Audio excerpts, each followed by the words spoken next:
कि हमने किया था C4H8, इसके टोटल आइसोमर कितने हैं? तो टोटल आइसोमर बनाते हुए तुम्हारा एम क्या होना चाहिए? पहले तो C4H8 में 2 हाइड्रोजन कम है, मतलब या तो डबल बॉन्ड या रिंग, तो इसके एलिसाइक्लिक कंपाउंड बनेंगे और इसके एलिफेटिक कंपाउंड बनेंगे with double bond, aliphatic alkene. अब एल्कीन बनाते हुए 4 कार्बन स्ट्रेट चेन में और 3 कार्बन मेन चेन में, और उसमें डबल बॉन्ड की लोकेशन सेकेंड वाले में एक ही लोकेशन मिलेगी, पर फर्स्ट वाले में 2 लोकेशंस मिलेंगी, 1 इन एंड 2 इन। हो गया। अब 2 इन करते ही हमारे पास कंडीशन आ जाती है कि yes this is eligible for geometrical isomerism, जिसमें दोनों हाइड्रोजन सेम साइड में आ सकते थे और डबल बॉन्ड के अराउंड, या दोनों ग्रुप्स ये ऑपोजिट साइड में आ सकते थे। वैसे तो इसको एग्जैक्टली लिखना हमें ऐसे चाहिए था कि दोनों मिथाइल ऑपोजिट दिखा दें, दोनों हाइड्रोजन ऑपोजिट लगा दें, सिस और ट्रांस, जो कि बिल्कुल डिफरेंट कंपाउंड्स है। और एलिसाइक्लिक बनाते हुए रिंग साइज 4 मेंबर्ड हो सकता था, 3 membered with 1 double bond, 1 side chain हो सकता था। तो अगर हम टोटल काउंट करते तो कितने हो गए टोटल आइसोमर? 6। लेकिन अगर सपोज स्ट्रक्चरल आइसोमर पूछा जाता, टोटल स्ट्रक्चरल आइसोमर, तो हम ये वाले दोनों को एक ही लेते, क्योंकि ये दोनों एक ही स्ट्रक्चर है। ठीक है, स्ट्रक्चरल आइसोमर्स का आंसर क्या होता? 5। अगर हमसे पूछा जाता total aliphatic isomer, total aliphatic isomer, तो हमारा आंसर क्या होता? 4। अगर हमारे पास पूछा जाता एलिसाइक्लिक, अब एलिसाइक्लिक में एक सब्स्टिट्यूएंट है इसलिए इसमें ज्योमेट्रिकल नहीं हो सकता, लेकिन अगर एलिसाइक्लिक में भी 2 सब्स्टिट्यूएंट होते तो फिर उसमें ज्योमेट्रिकल आइसोमेरिज्म हो जाता ना। तो तुम देख लो इंटीजर में, देखो कोई भी आंसर बन जाता ना इस क्वेश्चन से। क्या स्टेटमेंट लिखा है, एक एक वर्ड डिसाइड करता है कि तुम्हारा आंसर क्या होगा। स्ट्रक्चर पूछा जाए, टोटल पूछा जाए, टोटल एलिफेटिक पूछा जाए, या टोटल एलिसाइक्लिक पूछा जाए। आई थिंक ज्योमेट्रिकल का ये केस समझ में आ गया होगा, है ना। इसके अलावा चले आगे।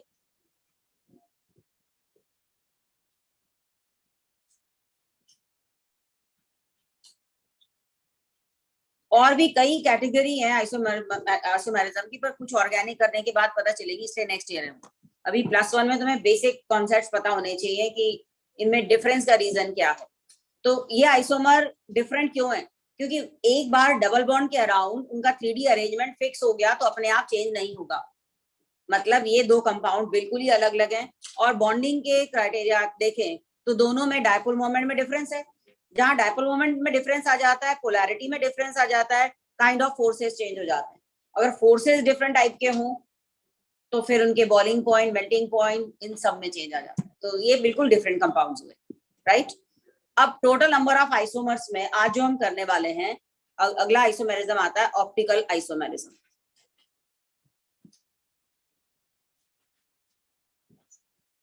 Optical isomerism. अब ये आइसोमेरिज्म क्या है, ये समझाने से पहले एक चीज देखें। मान लो हमारे पास ऑर्डिनरी व्हाइट लाइट का कोई सोर्स है, ये बल्ब है।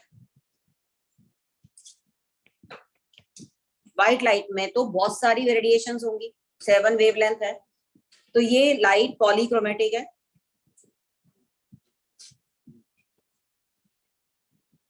ये पॉलीक्रोमेटिक लाइट है। इसको अगर हम फिल्टर से पास करते हैं तो एक मोनो जो क्रोमेटिक फिल्टर है, ये क्या करता है, सारी वेवलेंथ को अब्सॉर्ब करेगा एक्सेप्ट 1। तो इसके बाद जो हमारे पास लाइट मिली, ये मोनोक्रोमेटिक लाइट थी।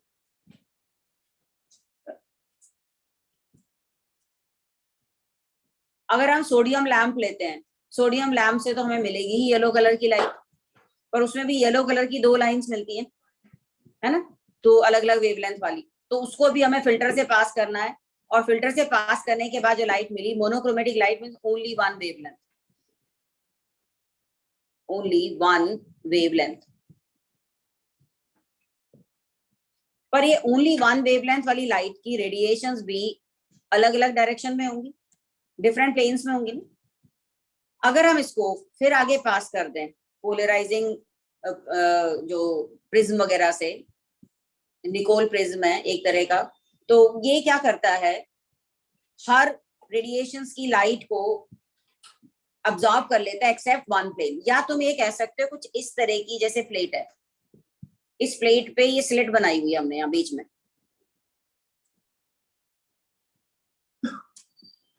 तो अगर ये लाइट इस स्लिट में से पास होकर जाए तो क्या होगा, इस स्लिट में से सिर्फ लाइट एक ही प्लेन की बाहर निकलेगी, बाकी सारे प्लेन जो है ये रुक जाएंगे, यहीं पर स्टॉप हो जाएंगे। तो अब जो लाइट हमें मिली यहाँ पर, उसमें रेडिएशन एक ही प्लेन की रहेगी, क्योंकि बाकी सारी प्लेन की लाइट तो इसने स्टॉप कर दी। इस लाइट को क्या कहते हैं, प्लेन पोलराइज लाइट। तो डेफिनेशन समझ में आई, प्लेन पोलराइज लाइट वो light which is monochromatic and having radiation only in one plane. ये पॉइंट समझ में आया, plane polarise light which have radiations only in one plane. Normal जो बल्ब है उससे तो रेडिएशन हर डायरेक्शन में जा रही है, लेकिन प्लेन पोलराइज का मतलब जैसे एक इस प्लेन में स्लिट है, तो जो भी लाइट जाएगी सिर्फ इस प्लेन वाली बाहर निकलेगी ना, बाकी प्लेन वाली तो अब्सॉर्ब कर ली इसने। यहां तक समझ में आया। तो ऑप्टिकल आइसोमेरिज्म में ये एक टर्म यूज होती है प्लेन पोलराइज लाइट की। ये पॉइंट समझ में आ गया। तो जो हमारा पोलैरीमीटर होता है उसमें ये सारे सोर्स होते हैं। मोनोक्रोमेटिक लाइट का सोर्स होगा, उसमें फिल्टर लगा होगा, प्रिज्म वगैरह, और ये फिल्टर क्या करेगा, एक प्लेन की लाइट को छोड़कर बाकी सारे प्लेन की लाइट को एब्सॉर्ब कर लेगा। प्लेन पोलराइज लाइट का मतलब है which have radiation, light which have radiation only in one plane.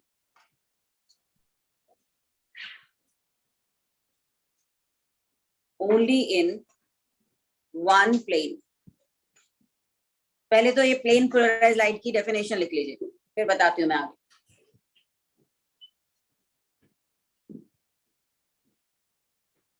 आज सब लोग लेट कैसे आ रहे हैं, कोई प्रॉब्लम? कब तक चलेंगे? अच्छा, तो टाइम तुम्हारा थोड़ा चेंज करना पड़ेगा, 2:45 कर दें, ठीक है। अरे जिनके स्कूल एग्जाम है,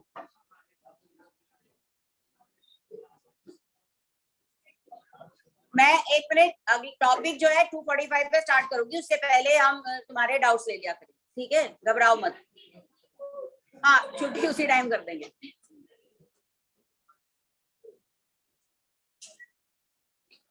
क्योंकि काफी सब लोगों की प्रॉब्लम है, नहीं?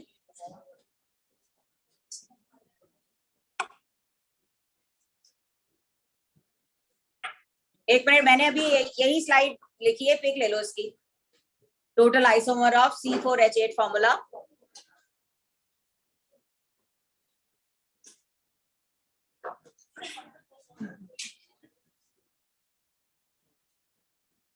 तुम तो क्लास में ही थे, तुमने लिखा नहीं? अच्छा, इसके लिए ठीक है। अब मोबाइल अंदर रख लें, ठीक है, बैग में रख लें मोबाइल। ओके, चले आगे।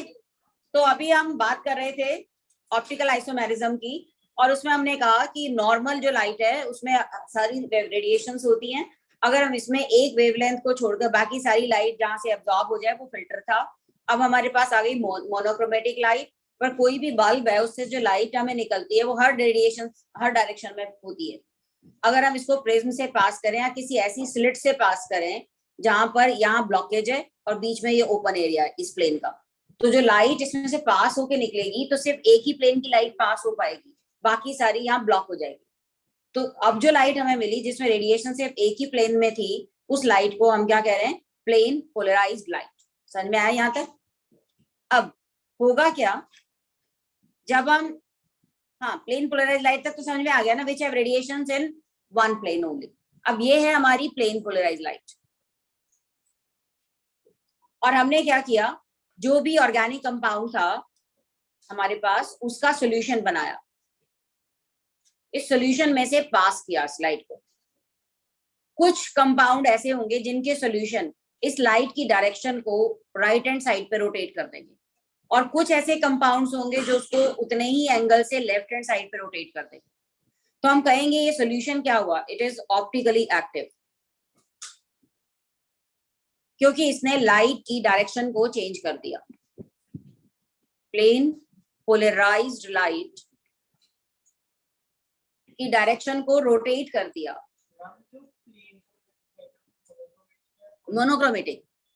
Monochromatic light having radiation only in one plane. जो उसको राइट हैंड साइड पे रोटेट कर दे उसको हम कहते हैं डेक्स्ट्रो रोटेटरी, या इसको दिखाते हैं स्मॉल डी सिंबल से, या फिर इसको सिंबल पॉजिटिव साइन से दिखाते हैं।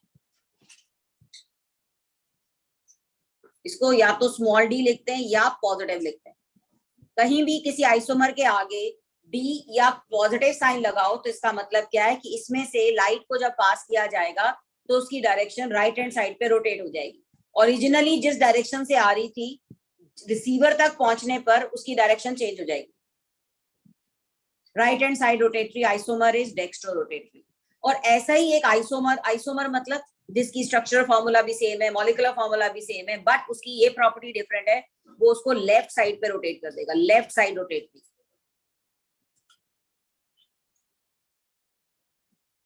मतलब इसको क्या कहते हैं, लीवो, या फिर इसका सिंबल है स्मॉल एल, या फिर इसका सिंबल है नेगेटिव साइन। तो एक ऐसा pair which differ in direction of rotation of plane polarized light, उसको ऑप्टिकल आइसोमर कहते हैं।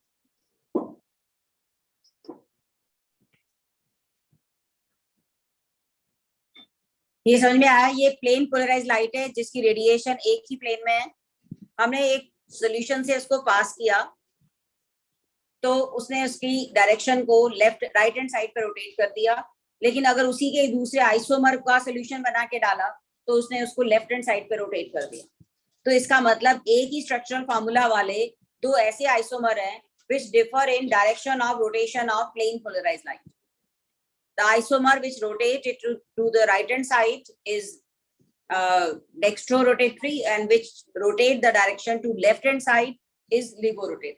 Small d याद रखिएगा, कैपिटल D का मतलब बिल्कुल अलग है। Small d and small l symbol indicate करते हैं स्पेयर। तो डेफिनेशन ऑप्टिकल आइसोमर्स की एक बार लिख लें। ये स्लाइड लिखी सबने?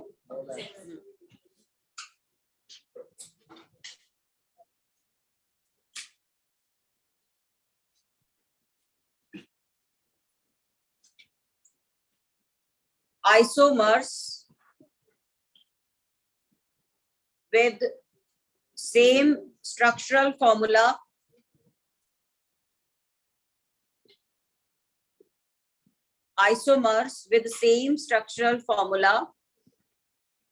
but shows different behavior towards plane polarized light are called optical isomers. जब हम कहते हैं ना ये कंपाउंड ऑप्टिकली एक्टिव है, उसका मतलब है ये डायरेक्शन चेंज करने वाला है। ठीक है? are called optical isomers, and this phenomena is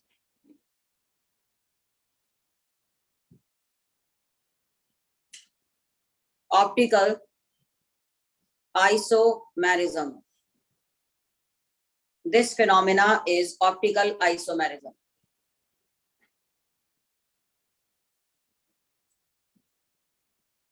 तो जब भी हम डेजिग्नेट करते हैं कि ये ऑप्टिकली एक्टिव है या ऑप्टिकली इनएक्टिव है, इनएक्टिव का मतलब जिसमें से पास होने के बाद डायरेक्शन चेंज ना हो। अगर डायरेक्शन चेंज हो जाए तो उस कंपाउंड को हम कहेंगे ऑप्टिकली एक्टिव।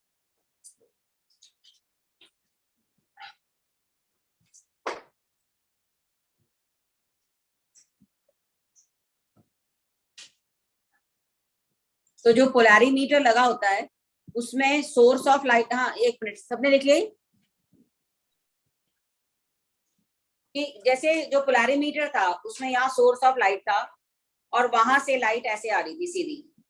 अगर सॉल्यूशन में से पास करने के बाद भी हमें यहाँ से नजर आ रही है, इसका मतलब ये जो कंपाउंड सॉल्यूशन था ये क्या है, ऑप्टिकली इनएक्टिव। यहाँ पर एक लेंस लगा होता है जहां से हम देख रहे होते हैं उसको, ये लाइट नजर आ रही है।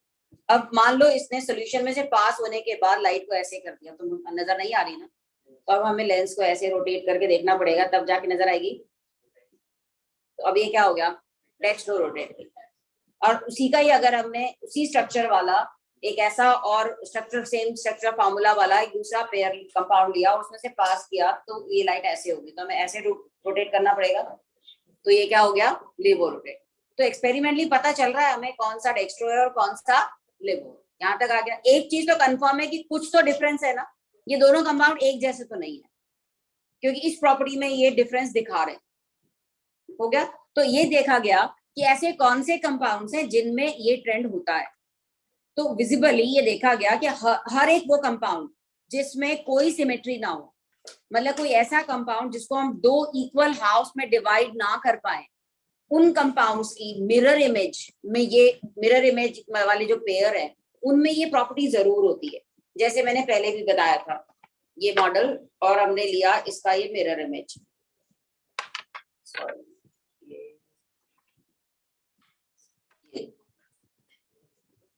ये मिरर इमेज नहीं, क्या हो गया, तो सेम ही हो गया। हाँ देखो जरा, ये मिरर इमेज नहीं है, ये कंपाउंड सेम है। अगर एक कंपाउंड सुपर इम्पोज हो जाए, ये सुपर इम्पोज हो रहे हैं, सुपर इम्पोज हो रहे हैं ना, इसका मतलब ये अलग अलग नहीं है, एक ही चीज है। ठीक है, ये दोनों एक ही चीज है। सामने देखिए, हाँ अब हम यहाँ एक इंटरचेंज कर रहे हैं, इधर देखो, ये उठा के इधर ग्रीन पर, ग्रीन को उठा के इधर लगा के, तो ये इसका मिरर इमेज बनता है।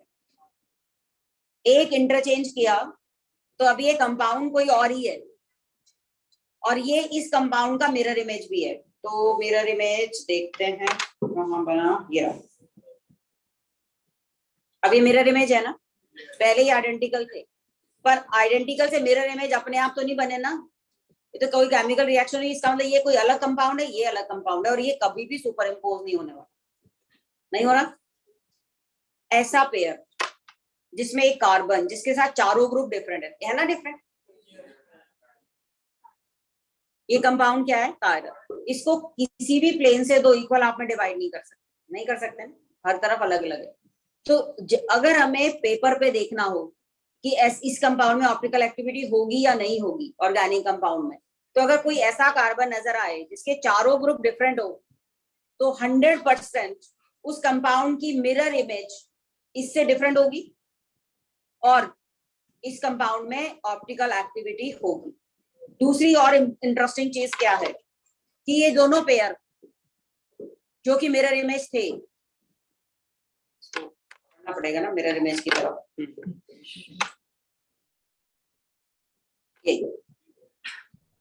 ये दो पेयर जो कि मिरर इमेज थे, अगर ये पेयर का सॉल्यूशन उस कंपाउंड को, मतलब उस प्लेन पोलराइज लाइट को 30 डिग्री से राइट हैंड साइड पे रोटेट करता है, तो 100% ये दूसरा वाला उसको 30 डिग्री से ही लेफ्ट साइड पे रोटेट करेगा। ये एक यूनिक प्रॉपर्टी है। तो a pair of optical isomers, सुनिए ध्यान से, pair of optical isomers which are mirror image of each other and are not superimposable,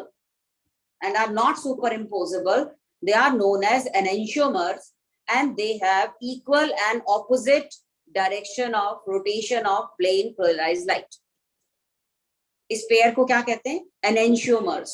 इसीलिए कई जगह पर ऑप्टिकल आइसोमेरिज्म का दूसरा नाम एनेंशियोमेरिज्म भी है। A pair of enantiomers which are mirror image of each other and are not superimposable and they have optical rotation equal and opposite.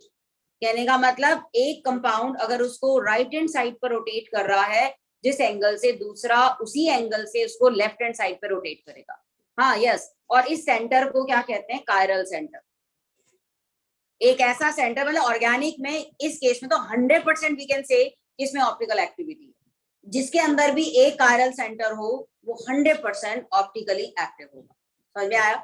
और 100% ऐसे कंपाउंड की मिरर इमेज का direction of rotation equal and opposite होगा, और इसकी mirror image एक बिल्कुल ही different compound होगा। उससे भी इंटरेस्टिंग चीज देखिए, दोनों का बॉइलिंग पॉइंट सेम होगा, दोनों का मेल्टिंग पॉइंट सेम होगा, काफी सारी फिजिकल प्रॉपर्टी सेम है, बट इन पेयर की ऑप्टिकल प्रॉपर्टी तो डिफरेंट ही है, बायोलॉजिकल प्रॉपर्टी डिफरेंट है। अगर एक फॉर्म मेडिसिन है तो दूसरी पॉइजन हो सकती है। हमारी बॉडी का रिएक्शन इन दोनों तरह के कंपाउंड के लिए बिल्कुल डिफरेंट है। हमारे सेंस ऑर्गन इसको डिफरेंट तरह से रिसीव करते हैं। स्मेल में डिफरेंस है, कोई एक में लेमन जैसी आएगी, दूसरे में ऑरेंज जैसी आएगी, अगर मतलब कोई है इस तरह की प्रॉपर्टी तो मतलब हमारे सेंस ऑर्गन से इनका इंटरेक्शन बिल्कुल डिफरेंट है। स्मेल में डिफरेंस होगा, sometimes they can have difference in colour, और इनके क्रिस्टल की शेप भी मिरर इमेज जैसी नजर आएगी, क्रिस्टल की शेप अलग होगी। तो मतलब फिजिकल जो मेथड है हमारे सेपरेशन के, डिस्टिलेशन, क्रिस्टलाइजेशन, इन सब से तो हम उनको सेपरेट ही नहीं कर सकते क्योंकि इनकी most of the physical properties same है, केमिकल प्रॉपर्टीज भी नियरली सेम, तो काफी कुछ इनमें सिमिलैरिटी है। एक और चीज देखें कि इसका बॉइलिंग पॉइंट मान लीजिए 100 डिग्री है, इसका भी 100 डिग्री है। अगर हमने इन दोनों को मिक्स कर दिया तो 100 डिग्री से उसका बॉइलिंग पॉइंट कुछ और हो जाएगा। जब भी दो अलग अलग कंपाउंड को मिक्स किया जाता है तो मिक्सचर का बॉइलिंग पॉइंट ओरिजिनल से चेंज हो जाता है। तो एक चीज तो कंफर्म है कि है तो ये डिफरेंट, सेपरेटली दोनों के बॉइलिंग पॉइंट सेम है, बट इन अ मिक्सचर क्योंकि एक दूसरे के लिए वो इम्प्योरिटी का काम कर रहे हैं तो मिक्सचर में उसका बॉइलिंग पॉइंट चेंज हो जाता है, मेल्टिंग पॉइंट चेंज हो जाता है। मतलब इसका मेल्टिंग पॉइंट भी सेम है, इसका मेल्टिंग पॉइंट भी सेम है, पर मिक्सचर में कर दिया तो मेल्टिंग पॉइंट कुछ और ही हो जाएगा। इसका मतलब दोनों both act as an impurity for each other. ये प्रॉपर्टी समझ में आई। एनेंशियोमर्स के लिए एसेंशियल कंडीशन क्या हुई? Dissymmetry in the molecule. तो इन दोनों केसेस में डिसिमेट्री थी। अभी मैंने तुम्हें एक केस बताया जिसमें सिर्फ एक ही कायरल सेंटर है, ठीक है। अच्छा, और सुपर इम्पोज का मतलब एक दूसरे के ऊपर इम्पोज नहीं हो सकते। ये देखो, ये सुपर इम्पोज नहीं हो रहा ना, नहीं हो रहा, सुपर इम्पोज नहीं हो रहा। और इंटरेस्टिंग चीज देखो, अगर मैं हम इसको एक इंटरचेंज कर दे, मान लो इसके अंदर मैंने एक इंटरचेंज कर दिया, ये व्हाइट और रेड को, तो ये वही बन गया पहला वाला। अगर ये वही बन गया तो ये सुपर इम्पोज हो जाएगा। ये देखो, ये सुपर इम्पोज हो रहा है, नजर आ रहा है, तो ये वही बन गया ना जो पहले वाला था। लेकिन अगर हमने इसमें एक इंटरचेंज के बाद वाली कोई स्ट्रक्चर होती, मतलब जो कोई कंपाउंड जिसकी स्ट्रक्चर ऐसी होती जो इससे एक इंटरचेंज के बाद बन रही है, तो ये क्या बन जाता? पहले वाले का mirror image. After one interchange this compound can have it's mirror image. अब ये मिरर इमेज है, मिरर इमेज ये है। पहले बताओ, सिंगल कायरल कार्बन का ये केस इस मॉडल से समझ में आ रहा है? ठीक है, पेपर पे कैसे देखेंगे बताऊंगी मैं। पहले ये वाला केस लिख लो, एक एक करके करते हैं कि जब दो कायरल कार्बन होंगे तब क्या सिचुएशन होगी। तो लिखिए, कायरलिटी का मतलब ही है एग्जिस्टेंस ऑफ टू फॉर्म्स डेक्स्ट्रोलिगो।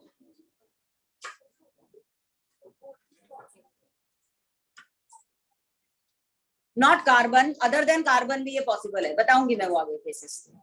तो डिसिमेट्री, डिसिमेट्रीज, प्लीज बातें नहीं इधर और सामने देखो।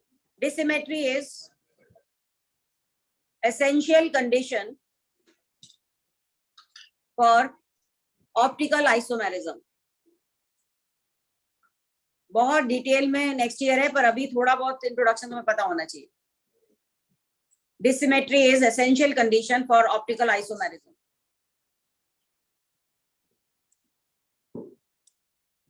और डिसिमेट्री की एक कंडीशन मैंने अभी बताई, for example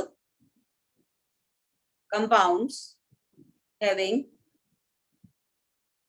one chiral center, compound having one chiral center। अब chiral center की डेफिनेशन, जिसमें भी एक chiral center होगा that will always have dissymmetry। chiral center की डेफिनेशन, और tetrahedral centre a tetrahedral center to which 4 different groups are attached.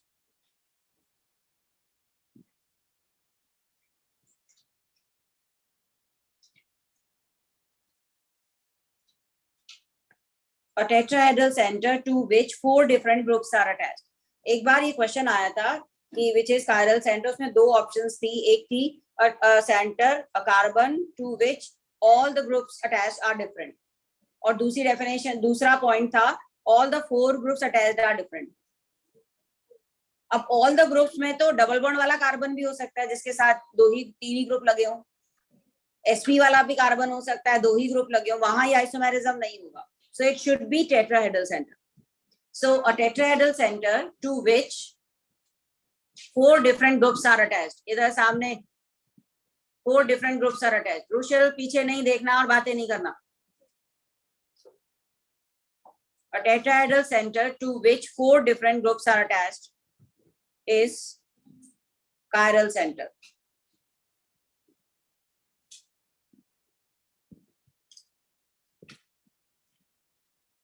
और इस तरह के कंपाउंड हमेशा ऑप्टिकली एक्टिव होंगे. Such compounds will always have dissymmetry and optical activity. Such compounds will always have dissymmetry and optical activity.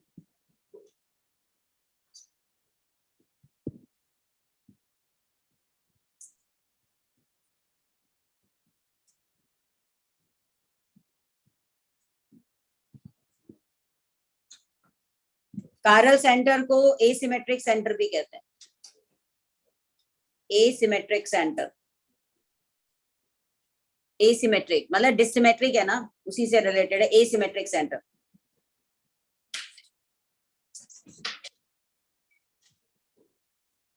आगे समझे.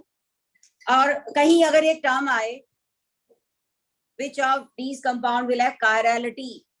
Chirality का मतलब है existence of dextro and levo form. तो chirality, it is the phenomena of existence of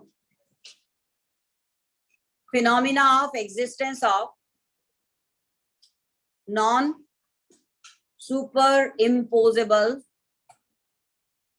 mirror image. Phenomena of existence of non superimposable mirror image. मतलब dextro and laevo की existence अगर किसी कंपाउंड में है, एक जिसको राइट हैंड साइड पे रोटेट कर रहा है और दूसरा उसका mirror image left hand side पे रोटेट कर रहा है, that phenomena is known as chirality.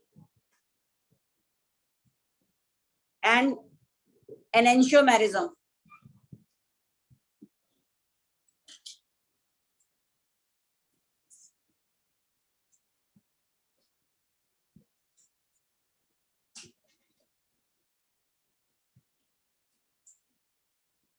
Enantiomerism के लिए chiral carbon is not the essential condition. Enantiomerism के लिए essential condition है dissymmetry. कार्बन के अलावा भी कंपाउंड्स में ये प्रॉपर्टी होती है. तो phenomena of existence of 2 non superimposable mirror image is chirality.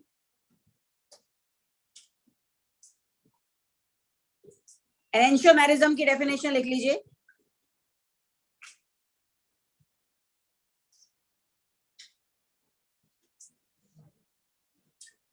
enantiomerism या enantiomers.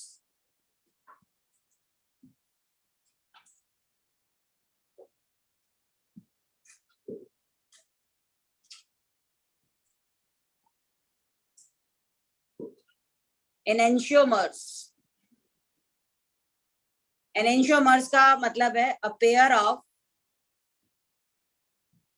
optical isomers which are mirror image of each other, which are mirror image of each other and are non superimposable. अभी दिखाया था मैंने तुम्हें. and are non superimposable are known as enantiomers.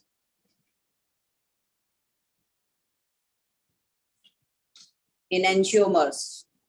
And this phenomena is known as enantiomerism. बात एक ही है, just कहने का तरीका अलग है. कायरलिटी पूरे मॉलिक्यूल की प्रॉपर्टी जिसमें दो नॉन सुपरइम्पोजेबल मिरर इमेजेस हो. कायरलिटी को और तरीके से लिखना चाहे तो हम कहें एनेंशियोमेरिज्म. और जो दो पेयर्स हैं उनका नाम क्या है? Enantiomers. Sorry,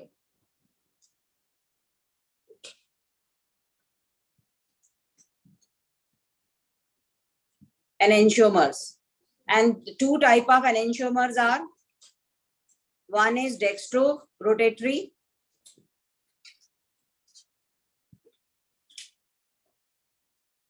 other is levorotatory.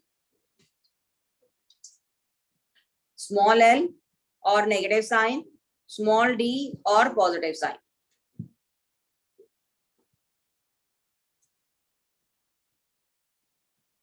Optical isomers में कई कैटेगरीज आएंगी, उनमें एक कैटेगरी मैंने एनेंशियोमर्स बताई है. समझ में आया?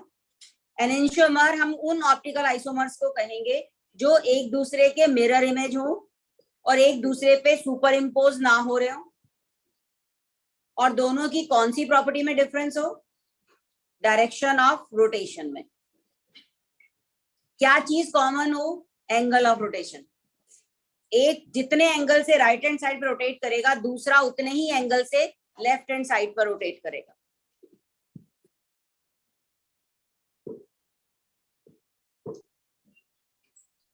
ये समझ में आया सबको? अब मैं एक स्ट्रक्चर बता रही हूं, लिख लिया सबने?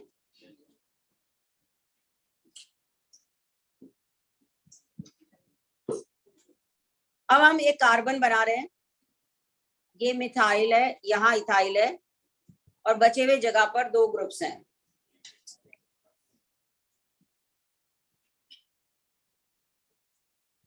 मैंने यहाँ जब कायरल सेंटर की डेफिनेशन लिखवाई थी तो मैंने कार्बन तो नहीं लिखा था, मैंने क्या कहा था? Tetrahedral centre.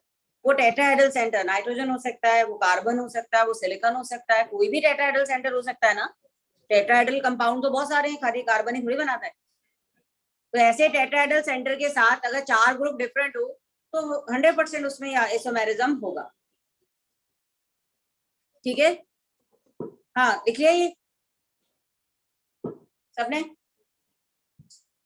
तो इधर देखिए, अब बचे हुए दो ग्रुप्स, अगर हम इस स्ट्रक्चर को जो मैंने अभी तुम्हें बताई उसको ध्यान से देखिए. मैं स्ट्रक्चर बाद में बताती हूँ, पहले दिखा देती हूँ. ये है, ये जो रेड वाला एटम है तुम्हें सामने से नजर नहीं आ रहा? ये तो नजर आ रहा है और ये भी नजर आ रहा है. तो ये तो एक तरह की चेन हो गई. ये जो वेज डैश से हम दिखाते हैं ना, उसका मतलब होता है, वेज का मतलब जो सामने है और डैश का मतलब जो पीछे की तरफ. अब पेपर पे जब हम इस मॉडल को दिखाएंगे तो हमें कोई प्रेजेंटेशन तो लेनी पड़ेगी ना, जैसे ये पता चले ये सामने वाला एटम है और ये पीछे वाला एटम है.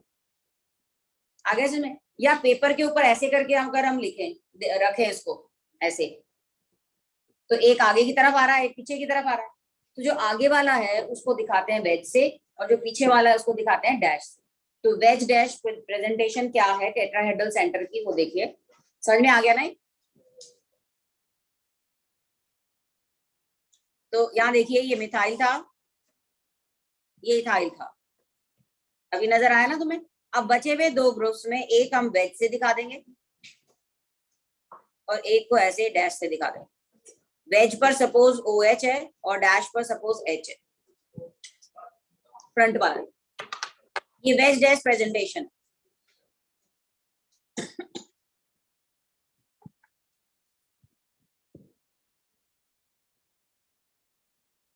और अगर इसकी मिरर इमेज होगी तो वो कुछ इस तरह की होगी.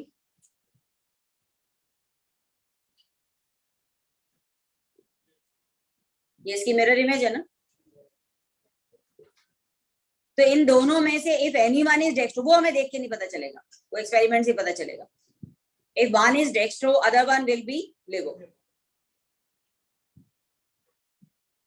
एक टेट्राहेड्रल सेंटर जिसके साथ चारों ग्रुप डिफरेंट लगे हों, उसकी mirror image non super imposable होगी.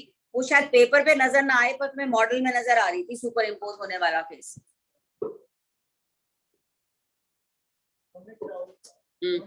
जो हमने डेफिनेशन लिखी थी उसमें हमने कहा था 4 डिफरेंट दो इनमें से सेम भी हो जाए, अगर हम बाकी वालों को मिरर करें तो वो सुपर इम्पोज होगा. मैं दिखा देती हूँ तुम्हें.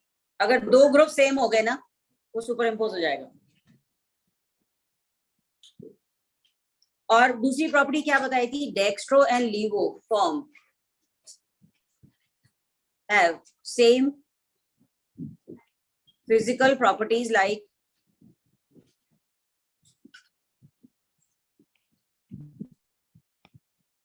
boiling point,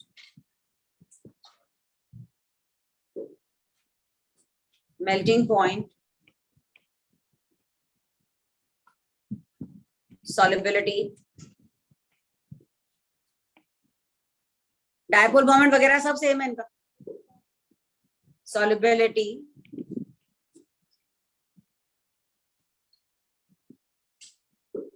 but different optical property, but have different optical properties and biological properties.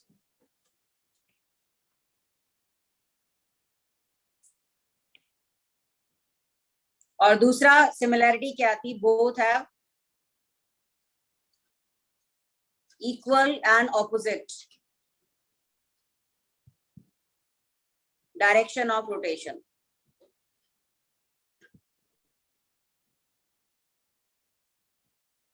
both have equal and opposite direction of rotation.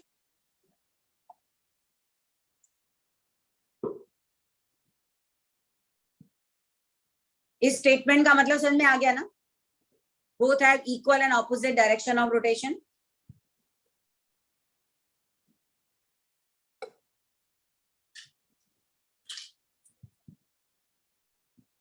हाँ यस, वन इज डेक्स्ट्रो. जैसे डी लिखा है तो इसका मतलब ये डेक्स्ट्रो है, और एल लिखा है मतलब ये लीवो है. मतलब अगर लाइट पास की जाए इसमें से, तो पहला वाला अगर उसको राइट हैंड साइड पर 30 डिग्री से रोटेट करता है, तो दूसरा वाला का सोल्यूशन अगर हम बनाएंगे सेम कंसंट्रेशन वाला, तो उसको उतने ही एंगल से लेफ्ट पे रोटेट करते हैं. सना अभी बताया तो है optical properties, direction of rotation. और बायोलॉजिकल प्रॉपर्टी जैसे मैंने बताया, अगर एक मेडिसिन है तो दूसरा पॉइजन हो जाएगा. ठीक है, हाँ जी, ये एग्जांपल आ गया समझ में. और ये चेक करना तो बहुत ही इजी है, कायरल सेंटर है या नहीं. नहीं, वो तो स्ट्रक्चर को देख के पता चल जाएगा कि इनमें से किस कंपाउंड में ये कायरल सेंटर बन रहा है या नहीं बन रहा. ठीक है, क्या? अब जैसे कि ये है लैक्टिक एसिड, नाम सुना होगा सबने. लैक्टिक एसिड है 2 हाइड्रोक्सी प्रोपेनोइक एसिड. स्ट्रक्चर बनाया जरा. 2 हाइड्रोक्सी प्रोपेनोइक एसिड, सामने इधर जल्दी बनाए स्ट्रक्चर. 2 hydroxy propanoic acid.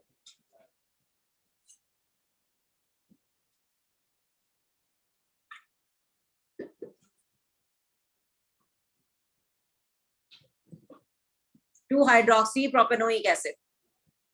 बताओ जरा इसमें कोई कायरल सेंटर है? प्रोपेनोइक 3 कार्बन वाला एसिड, 2 पोजीशन पे हाइड्रोक्सी. इसका मतलब इसको देखते हम बता सकते हैं it is optically active. It is optically active. इसका अगर हम स्ट्रक्चरल फॉर्मूला बनाएं तो वेज और डैश पर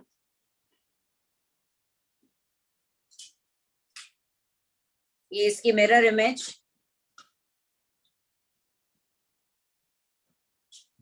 sorry.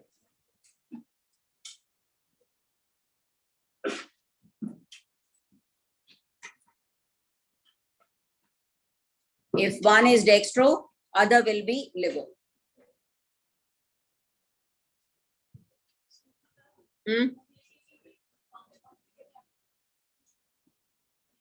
कंपाउंड, ऑप्टिकल एक्टिविटी पूरे कंपाउंड की प्रॉपर्टी है. Chirality is the property of whole compound. So very easy to detect chirality in a compound having single chiral center.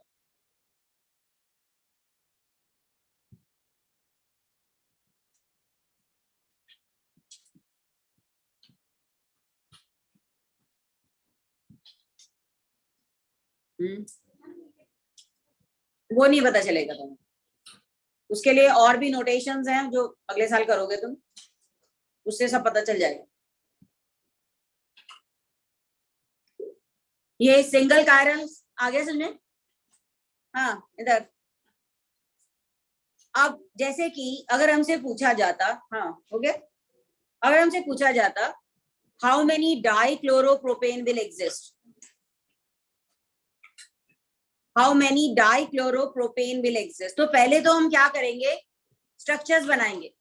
पुष्कल इधर देखो, सबसे पहले हम इसके स्ट्रक्चरल फॉर्मूला बनाएंगे. प्रोपेन 3 कार्बन है, 2 क्लोरीन है, 1 पोजीशन पे दोनों क्लोरीन या 2 पोजीशन पे दोनों क्लोरीन, ये जेम टाइप के डाइहैलाइड हो गए. दूसरा केस क्या हो सकता था, एक 1 और एक 2 हो जाए. तीसरा केस क्या हो सकता था, 1 and 3 हो जाए. समझ में आ रहा है ना. तो इसके 3 पोजीशन बन सकते थे. एक पोजीशन मैंने ये बनाया 1,1 डाइक्लोरो, दूसरा बनाया हमने 2,2 डाइक्लोरो. दोनों को हम एक कैटेगरी ऑफ हैलाइड में लेते हैं, जेमिनल डाइहैलाइड. उसके बाद विसिनिटी में लगा देते हैं.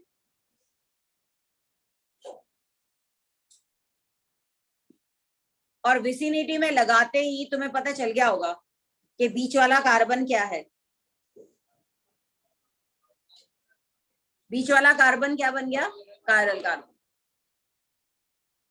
इसका मतलब इस कार्बन के लिए 2 ऑप्टिकल आइसोमर्स होंगे. ये क्या हो गया तुम्हारे पेन को, पेन नहीं है क्या, फिर ये क्या हो रहा है, इधर देखो. ये बीच वाला सेंटर पर चारों ग्रुप डिफरेंट है ना. तो इसी की एक मिरर इमेज बन सकती है. चलो हम इसको ऐसे भी बना सकते थे. देखिए इधर सामने, अगर हम Cl को नीचे लिख दें और H को ऊपर लिख दें तो ये इसकी मिरर इमेज ही है. 3D में देखेंगे तो तुम्हें अभी बड़ा अजीब लग रहा होगा, क्या है ऊपर की जगह नीचे लिख दिया, क्या फर्क पड़ गया. पर अगर कोई कायरल सेंटर है तो उसके अराउंड अरेंजमेंट में एक भी इंटरचेंज कर दो तो वो उसकी मिरर इमेज बन जाता है. मैंने अभी बताया ना तुम्हें, एक की भी इंटरचेंज कर दो पोजीशन में तो वो उसका मिरर इमेज बन जाता है, चाहे वो देखने में मिरर इमेज ना लग रहे हो.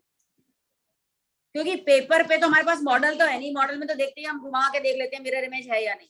पेपर पे कैसे चेक करते हैं, 2 स्ट्रक्चर सामने दिया हो, अगर उनके 2 ग्रुप्स को की पोजीशन को इंटरचेंज कर लिया हो, उसके अरेंजमेंट को इंटरचेंज किया हो, तो 100% वो उसका क्या होगा, मिरर इमेज. आगे समझ में. If any one is dextro other one will be लिगो. और ये डेक्स्ट्रो लिगो बिल्कुल ही अलग कंपाउंड है. लेकिन अगर ये 1,3 होता तब तो इसमें ऑप्टिकल आइसोमेरिज्म नहीं है, पूरे ग्रुप ही डिफरेंट है. तो अब बताओ टोटल आइसोमर कितने हुए,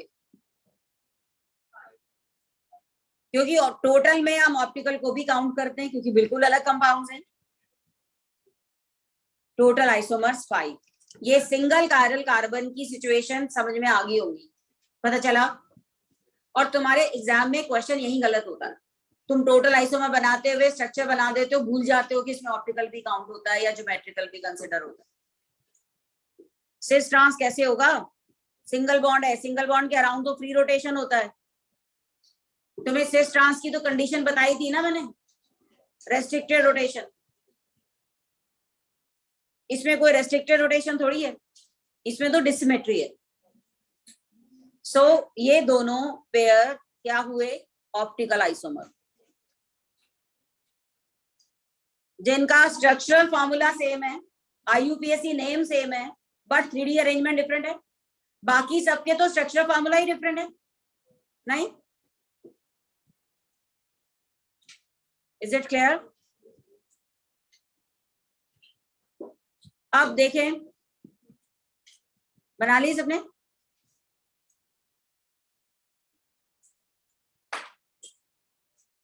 हाँ जी, इधर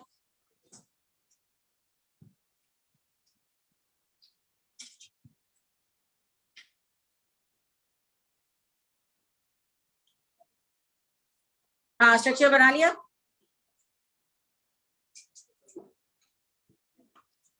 अगर हम एक अमोनियम सॉल्ट लें, अमोनियम में नाइट्रोजन के चारों ये हाथ में फिर तुम क्या घुमाने लग गए? तुम्हारे हाथ में क्या है ऋषभ?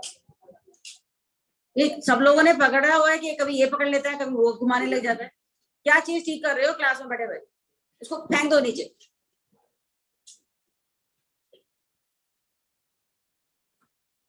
क्लास में आते हो तो क्लास की तरफ ध्यान होना चाहिए।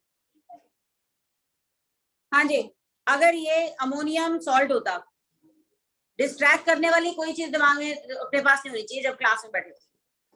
नाइट्रोजन है, इसके साथ 4 डिफरेंट ग्रुप्स हैं, हो सकते हैं मिथाइल है, एच है, इथाइल है, प्रोपाइल है, तो बन गया ना ये टेट्राहेड्रल सेंटर, कायरल सेंटर या स्टेटस कायरल सेंटर।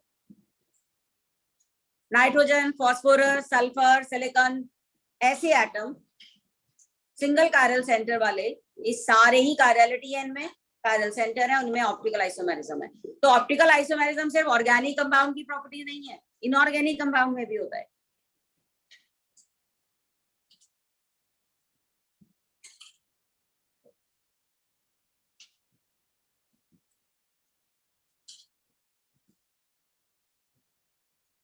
लिख लिया है सबने? अब सुनिए ध्यान से कि अगर हम, ये क्लियर है कि सिर्फ कार्बन ही नहीं और भी कई ऐसे सेंटर हैं जो इस कैटेगरी में आते हैं, क्लियर? अब मान लो हमने एक सोल्यूशन बनाया, मुमताज इधर, अगर हमने एक सोल्यूशन बनाया और उसमें हमने 50 मोल डेक्स्ट्रो के डाल दिए और 50 मोल लिवो के डाल दिए, इक्वल अमाउंट दोनों का था, और ऐसे सॉल्यूशन में से लाइट पास की। अब उसके कुछ कंपाउंड्स लाइट की डायरेक्शन को राइट हैंड साइड पे रोटेट करते हैं, तो कुछ उसको किस में रोटेट कर देंगे? Left hand side. तो इसका मतलब जो लाइट निकल के आएगी, क्या उसकी डायरेक्शन चेंज होगी? कि डायरेक्शन चेंज होगी? नो। क्यों? क्योंकि उन्होंने कॉम्पनसेट कर दिया एक दूसरे के रोटेशन को।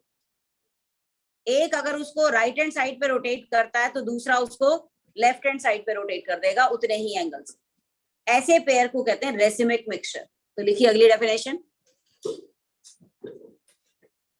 Racemic mixture.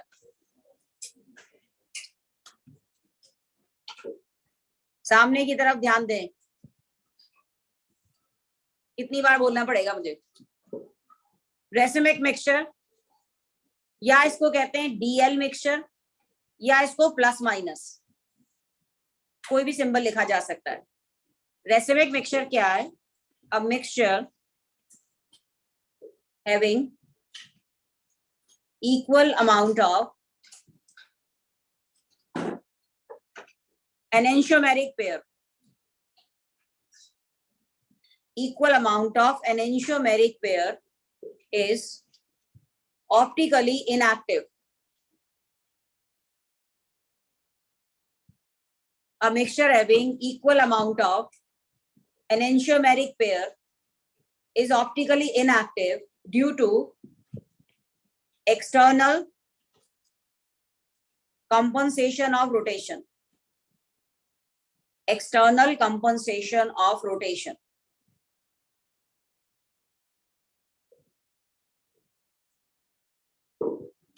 Is racemic mixture.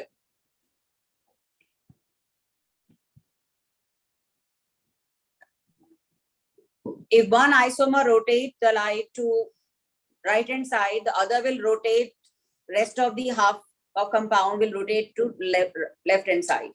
तो ओवरऑल रोटेशन हुआ ही नहीं। जब ओवरऑल रोटेशन नहीं हुआ तो ये ऑप्टिकली इनएक्टिव हो गया ना। RL racemic mixture, DL mixture, कुछ भी कह सकते थे इसको।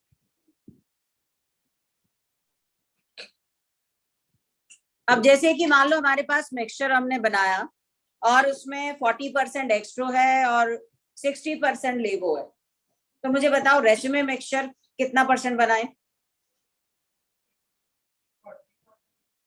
ये 40% एक्स्ट्रो था, 60% लेवो है, एनेंटियोमेरिक एक्सेस, इसका रोटेशन क्या होगा?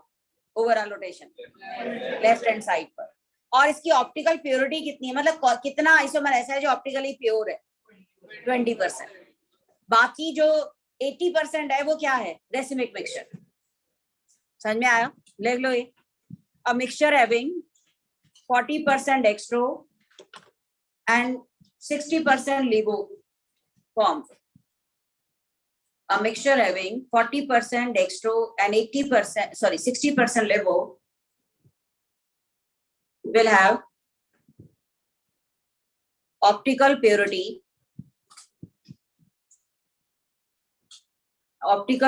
of 20% LIGO. Rest of the 80% will be racemic mixture. पता चला? Mixture having 40% dextro and 60% LIGO will have optical purity of 20% LIGO and 80% will be racemic mixture. मतलब जो भी रोटेशन होगा वो बचा हुआ, हाँ बिल्कुल लेफ्ट हैंड साइड पे जाएगी। तो मैं रेसिमिक मिक्सचर समझ में आया? अगर मान लो, हाँ वही ऑप्टिकल एक्टिविटी के लिए रिस्पॉन्सिबल, हाँ जो ऑप्टिकल एक्टिविटी के लिए रिस्पॉन्सिबल है वो कितना होगा? 20%।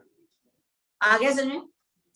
क्योंकि इसमें एनेंटियोमेरिक एक्सेस इस LIGO वाले का कितना था? 20% ज्यादा था पहले वाले से, ठीक है?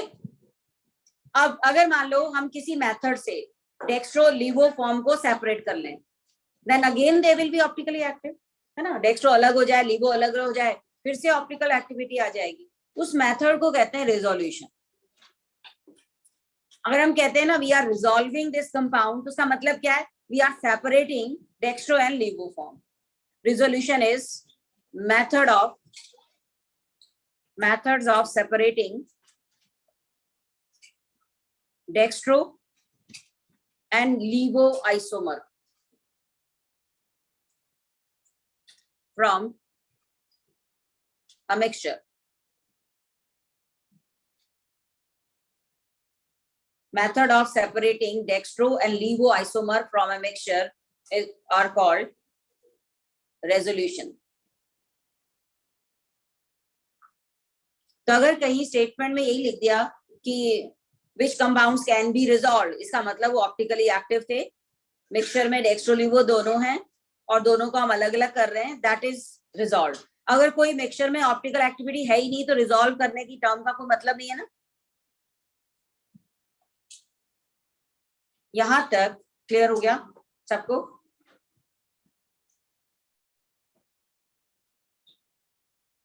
ठीक है, अब मान लो हमारे पास नाइट्रोजन है, जैसे अमोनिया होता है ना, इधर सामने सामने इधर नाइट्रोजन के साथ 3 ग्रुप डिफरेंट है, यहाँ लोन पेयर है, डिसिमेट्री तो यहाँ भी है ना, कहीं से भी 2 इक्वल आप में तो डिवाइड नहीं कर पा रहे, लेकिन इसमें ऑप्टिकल एक्टिविटी या इसको रिजॉल्व करना डिफिकल्ट है। इसी की अगर हम मिरर इमेज बनाते,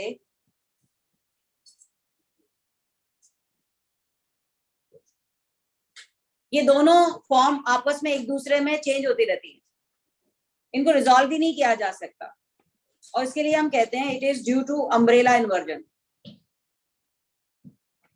ऑसिलेशन होता रहता है और वो ऑसिलेशन होने की वजह से एक फॉर्म दूसरी फॉर्म में चेंज हो जाती है। अम्ब्रेला इन्वर्जन का मतलब क्या है वो बताती हूँ। ये लिख लो, this can't be resolve, this mixture can't be resolve even though it has dissymmetry. Chiral centre तो नहीं है ये, पर डिसिमेट्री तो है इसमें। पहले एग्जांपल लिखो फिर बताती हूँ। This compound have dissymmetry but can't be resolve. nitrogen two ways 3 different groups are attached, has dissymmetry but can't be resolved. It has dissymmetry but can't be resolved.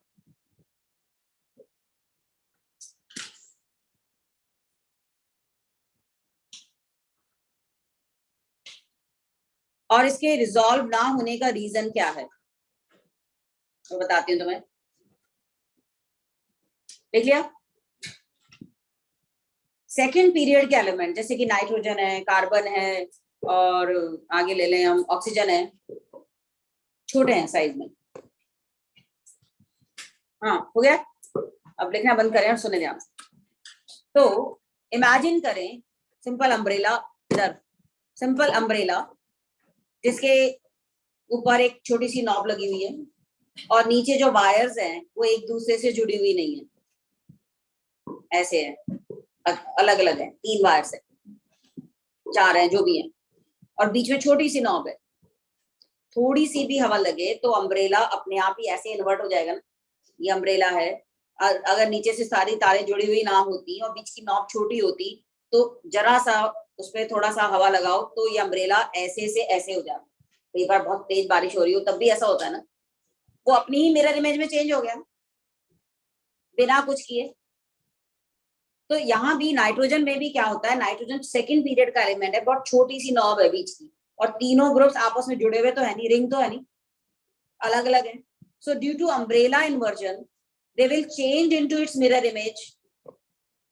अगर अपने आप ही वो अपनी फॉर्म में चेंज हो जाए तो उसकी कोई इंडिपेंडेंट एग्जिस्टेंस नहीं हुई ना, तो हम कहेंगे इसकी डेक्स्ट्रो-लीवो फॉर्म को की एग्जिस्टेंस की कोई इंपॉर्टेंस नहीं है, क्योंकि वो इंडिपेंडेंटली एग्जिस्ट ही नहीं कर रही, क्योंकि उसमें अम्ब्रेला इन्वर्जन हो रहा है। Rapidly one form changes into another form. But listen, अगर उसकी अम्ब्रेला की नॉब बड़ी होती, जरा ध्यान से सुन लो, अगर अम्ब्रेला की बीच की नॉब बड़ी होती तो ये इन्वर्जन ऐसे नहीं हो सकता था ना। अगर मान लो बीच में बड़ी सारी प्लेट लगी होती आयरन की तो ये अम्ब्रेला ऐसे इन्वर्ट नहीं हो पाता, फिर वो ऐसे ही पड़ा रहता। ऐसे ही अगर नाइट्रोजन की जगह फॉस्फोरस होता, सल्फर होता, सिलिकॉन, बड़े एटम होते तो अम्ब्रेला इन्वर्जन नहीं होता, तब ये 3 बॉन्ड बनने पर भी उसमें ऑप्टिकल एक्टिविटी आ जाती, क्योंकि उसकी मिरर इमेज की इंडिपेंडेंट एग्जिस्टेंस होती। और उसका रीजन हम क्या कहते हैं, now umbrella inversion is not possible because central atom is bigger. ये पॉइंट समझ में आया? तो इसके साथ लिख लीजिए नाइट्रोजन वाले केस में that this pair can't be resolved. जो नाइट्रोजन वाला पेयर बताया था, this can't be resolved due to umbrella inversion.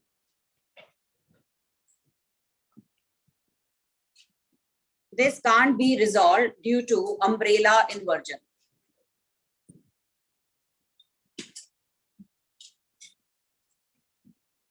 But if central atom is bigger, that is atom of third period. But if central atom is bigger, umbrella inversion will not be possible.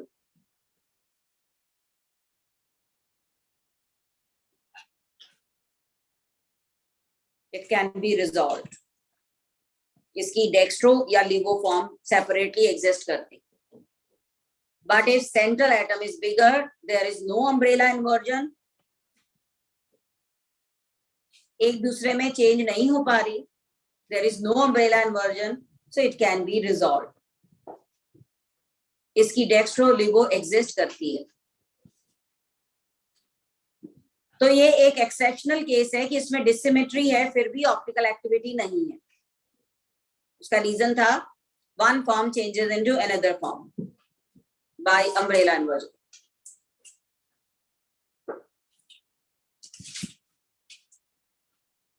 But ऐसे cases rare हैं, ज्यादातर example तो हमारे वही tetrahedral वाले ही बन जाते हैं। तो अम्ब्रेला इन्वर्जन जो नाम दिया गया, हमारी डे टू डे जो हम देखते हैं अम्ब्रेला के साथ जो चेंज हुआ और उसकी मिरर इमेज बन गई, उसी पर नाम दे दिया गया कि ऐसा ही कुछ इसमें भी हुआ होगा। Yes, there is no separate dextro laevo. मैंने यहाँ लिखा नहीं ना डेक्स्ट्रो-लिवो कुछ। जब दो कंपाउंड इंडिपेंडेंटली एग्जिस्ट करते हो तब उनको स्पेसिफिक नेम दिए जाते हैं। जब वो इंडिपेंडेंटली एग्जिस्ट ही नहीं कर रहे, एक दूसरे में चेंज हो रहे हैं, इसका मतलब एक ही चीज है जो बार बार एक फॉर्म से दूसरी फॉर्म में जा रही है। यहां तक समझ में आया? क्योंकि दोनों फॉर्म मिक्सचर में पड़ी होंगी तो लाइट की डायरेक्शन ही चेंज नहीं होगी, एक फॉर्म अपने आप दूसरी में चेंज हो जाएगी। हम कैसे कह सकते हैं? क्योंकि दोनों की स्टेबिलिटी तो एक जैसी है। हाँ जी प्लीज, यहाँ तक कुछ समझ में आया? चलिए आगे बढ़ते हैं कि अगर मान लो एक कंपाउंड में एक नहीं दो कायरल कार्बन होते तो क्या होता। सुनिए ध्यान से। अगला है कंपाउंड्स विद, और ये बहुत इंपॉर्टेंट एग्जांपल है, जरा जो मैं बोल रही हूँ उस तरफ ध्यान दें। Compounds with 2 chiral center, compounds with 2 chiral center but symmetry,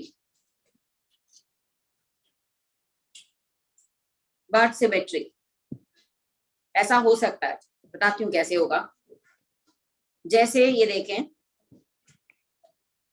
ये कंपाउंड है टार्टरिक एसिड, नाम सुना है ना? It is tartaric acid.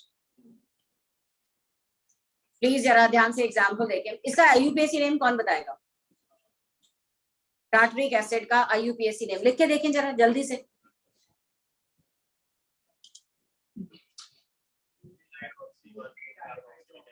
2,3 dihydroxy, हाँ 2,3 dihydroxy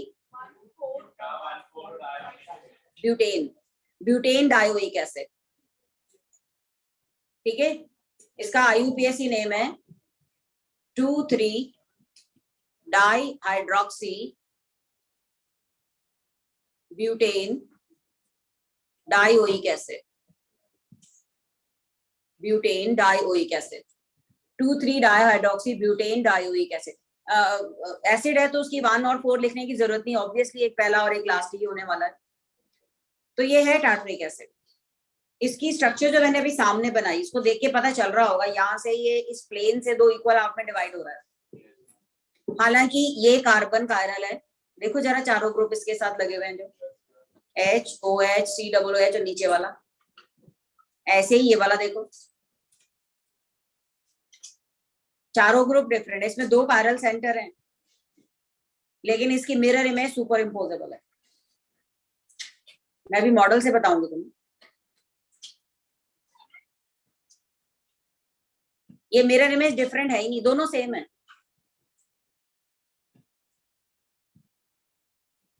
mirror image is super imposable.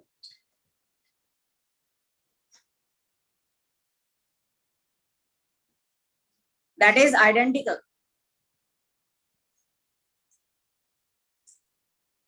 This compound has 2 chiral carbon but symmetry, plane of symmetry है। तो अगर ऐसा है तो 100% उसकी मिरर इमेज कोई डिफरेंट चीज होगी नहीं। It is superimposable or identical, and this form is optically inactive. This will be optically inactive due to internal compensation of rotation.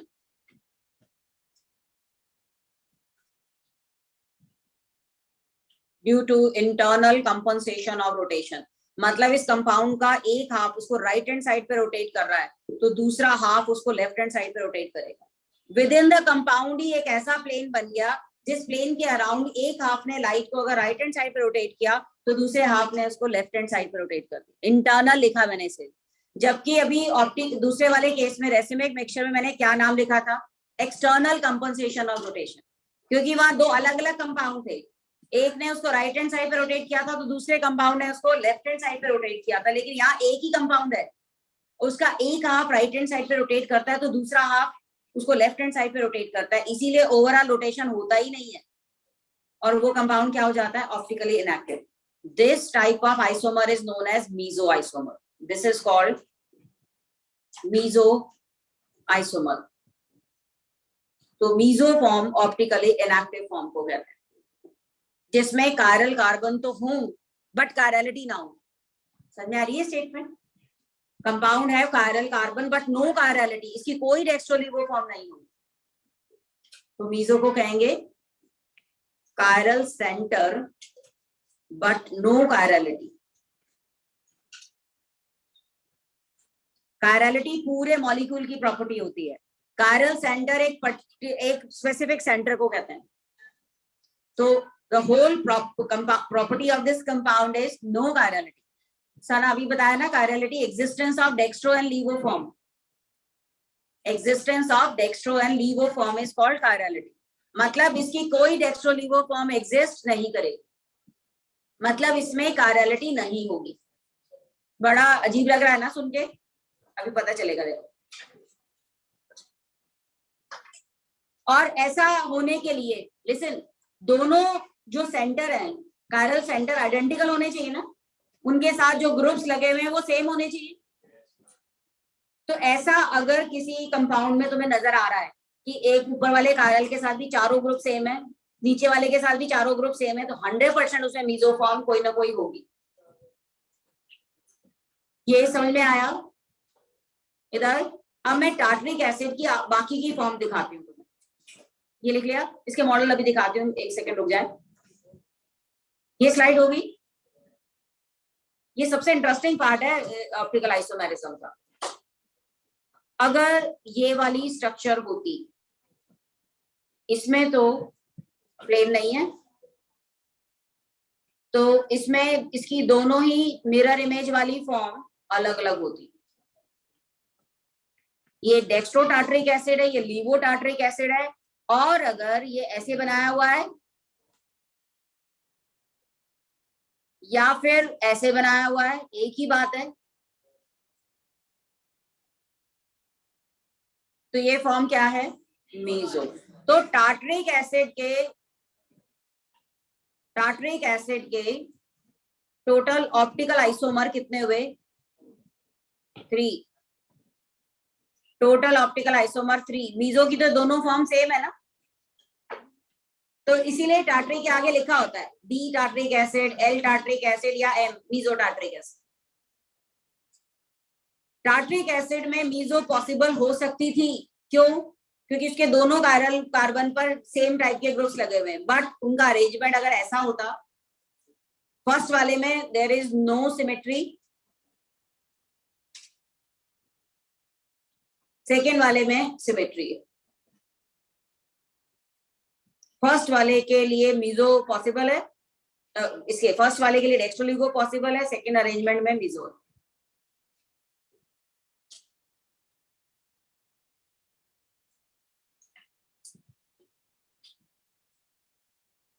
Plane of symmetry easily check हो जाती है.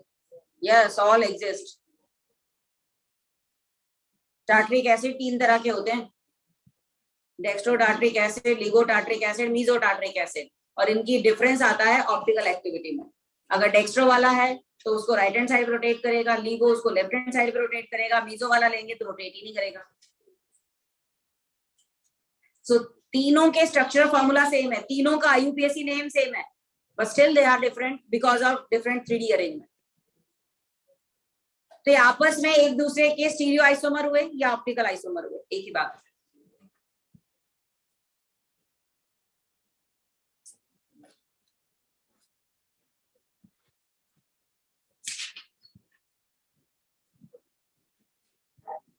अब इन तीनों स्ट्रक्चर में एक चीज ध्यान से देखिए, मैं नंबर दे देती हूँ इसको, फर्स्ट, सेकेंड और ये वाला थर्ड. पहले बताएं, ये स्लाइड सबने लिख ली? नोट कर लें पहले. इंटरनल नहीं है, ये ऊपर का हाफ और नीचे वाला हाफ स्ट्रेंथनिंग कर रहे हैं, एक ही डायरेक्शन में शिफ्ट कर रहे हैं. ये ऐसे ही गेस किया, किसी को भी एल और डी कह सकते थे, इसमें तुम्हें कोई नहीं कुछ कहेगा क्योंकि एक्सपेरिमेंट से पता चलता है. इसीलिए कई और डेजिग्नेशन यूज किए गए ऑप्टिकल आइसोमर्स के लिए, ताकि हमें देखते ही पता चल जाए कि हम कौन से आइसोमर के बारे में बात कर रहे हैं. पर अभी के लिए +1 के लिए इतना ही बहुत है. उसके लिए पूरा एक टॉपिक है 12th में ऑर्गेनिक में, सिर्फ इसी आइसोमेरिज्म पर. ये मेडिकल स्टूडेंट से पूछो ऑप्टिकल एक्टिविटी कितनी इंपॉर्टेंट है. तुमने बायोमॉलिक्यूल पढ़ा है +1 में? कुछ बताया होगा इसके बारे में, डेक्स्ट्रो लीवो के बारे में कुछ तो सुना ही होगा. हमारी बॉडी में जितने भी एंजाइम्स है ना, सारे ऑप्टिकली एक्टिव। हमारी बॉडी के सारे एंजाइम जो कि प्रोटीन्स हैं, सारे ऑप्टिकली एक्टिव हैं। इसीलिए एंजाइम में भी जो उसकी एक पर्टिकुलर फॉर्म है ना, हमारी बॉडी में वही मेटाबोलाइज करती है। अगर हमने उसका आइसोमर ले लिया होगा, उसका कोई इफेक्ट नहीं पड़ेगा। हमारी बॉडी तो इतनी ज्यादा स्टीरियो स्पेसिफिक है ना, बहुत ही ज्यादा। मतलब एक पर्टिकुलर स्ट्रक्चर वाले जो हैं ड्रग्स होंगी, वही हमारे रिसेप्टर साइड पे जा सकती हैं। उसका जो मिरर इमेज है वो कोई काम नहीं करेगा। हाँ जी, तो मेडिसिन में ये बात बहुत ही इंपॉर्टेंट है कि वो कौन सा आइसोमर हम ले रहे हैं। कई बार ऐसा होता है कि एक फॉर्म किसी एक डिजीज को क्योर करती है, उसकी दूसरी फॉर्म किसी दूसरी डिजीज के लिए। इतना डिफरेंस है इन दोनों में। हाँ जी, हो गया। अब जरा इन चारों को देखो। लिसन, अगर हम फर्स्ट और थर्ड पेयर को लें, जैसे मैं यहाँ फर्स्ट पेयर ये वाला और इसको कंपेयर करें,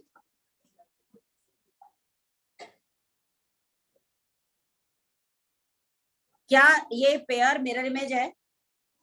नहीं है। क्या ये सुपर इम्पोज हो रहा है?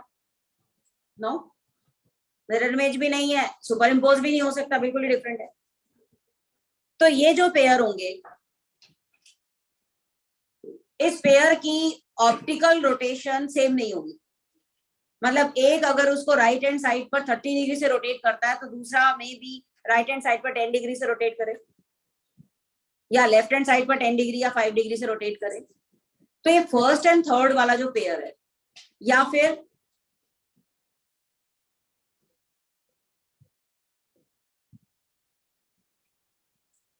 ये वाला सेकंड, मतलब first and third, second and third, इस पेयर में क्या खासियत है? They are not mirror image, they are not mirror image and non superimposable.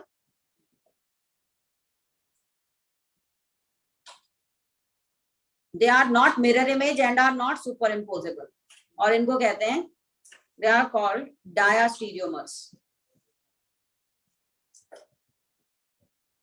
Diastereomers, they have different optical rotation, they have different optical rotation. मतलब एक rotate कर रहा है, दूसरा तो कर ही नहीं रहा। ये तो खैर कर ही नहीं रहा ना, ये तो मीजो है। बट अगर मान लो दूसरा पेयर भी रोटेट करता, तो किसी और ही एंगल से करता। अगर उसमें ऑप्टिकल एक्टिविटी होती तो उसका रोटेशन डिफरेंट होता। तो डायस्टीरियोमर्स क्या है? एक ऐसे पेयर जो मिरर इमेज नहीं है, सुपर इम्पोज भी नहीं हो रहे, और उनमें डिफरेंट ऑप्टिकल प्रॉपर्टी है। रोटेशन करें या ना करें, पर they have different optical properties.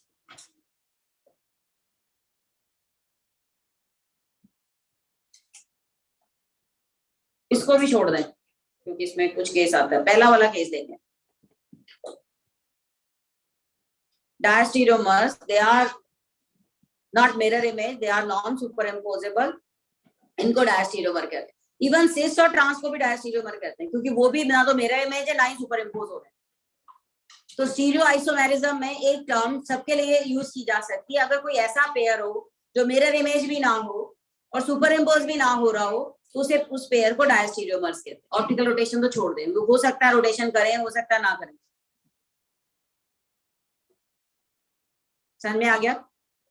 तो ऐसे टर्म भी यूज किए जाते हैं डायस्टी। और इनकी और भी इंटरेस्टिंग चीज क्या है, इनकी फिजिकल प्रॉपर्टीज डिफरेंट है। इनके बॉइलिंग पॉइंट, मेल्टिंग पॉइंट सब डिफरेंट। मतलब टार्टरिक एसिड में जो मीजो वाली फॉर्म है, उसका बॉइलिंग पॉइंट इन दोनों से डिफरेंट होगा। तो diastereomers have different physical properties,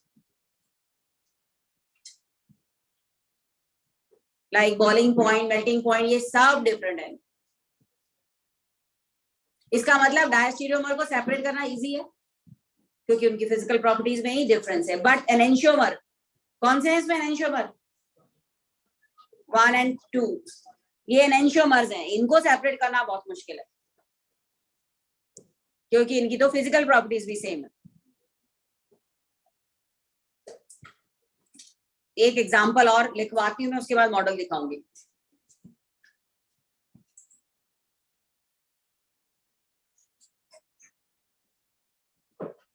ये ऑर्गेनिक का बहुत ही इंटरेस्टिंग पार्ट है, ऑप्टिकल आइसोमेरिज्म, और बहुत डिटेल में है, अभी आगे बहुत चीजें हैं इसमें, अभी जस्ट इंट्रोडक्शन ही है +1 में।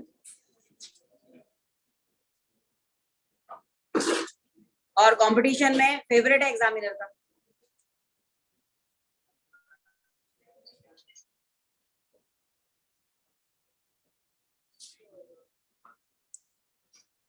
इवन ये तो इंजीनियरिंग कॉलेजेस में जाओगे, फर्स्ट ईयर में एक सेमेस्टर में केमिस्ट्री लगती है ना, इसमें ये टॉपिक भी है, ऑप्टिकल आइसोमेरिज्म इज देयर। हाँ जी, इधर लिखिए सबने, हाँ बोले जरा इधर लिखिए, ऑनलाइन स्टूडेंट। तो एक एग्जाम्पल और देखते हैं हम, और स्ट्रक्चर को देखकर बताना क्या ये मीजोफॉर्म है, क्या ये मीजोफॉर्म है। ये देखो पहला और दूसरा कायरल कार्बन तो अलग, ये मिथाइल आ गया। ऊपर वाले का मोबाइल हाथ में अंदर रखो,